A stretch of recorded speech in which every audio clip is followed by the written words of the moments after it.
Hello and welcome to Advice with Ben. Today I'll be giving you some tips on how to quit smoking. I think it's important to start with the information that I've never actually smoked a cigarette because I wasn't cool as a teenager.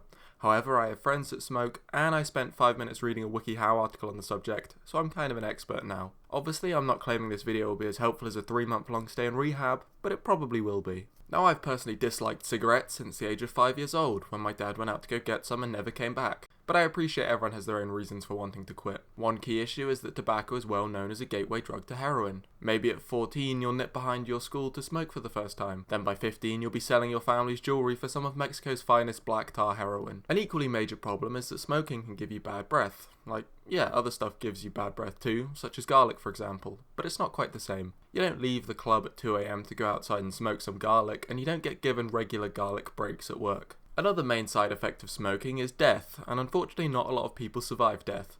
In fact, the only person known to survive death so far has been Jesus, and despite looking like a skinny bearded hipster, he's never actually touched a cigarette. When you smoke, you have a much higher chance of dying due to the fact that if you're smoking outside, a truck driver with asthma might just have a bad day and choose to run you over.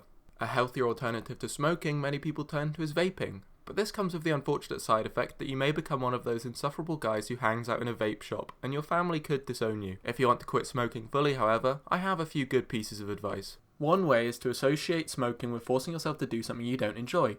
For example, doing a press-up every time you have a cigarette. Either you'll eventually quit smoking, or you'll be the most jacked person in the cemetery. The way I stopped myself from ever smoking was by taking the drastic method of cutting off both my hands, therefore making it physically impossible for me to ever hold a cigarette. It does make it quite difficult to edit YouTube videos, however. On a serious note, good luck with stopping smoking, and if you fail, keep your eyes peeled for asthmatic truck drivers.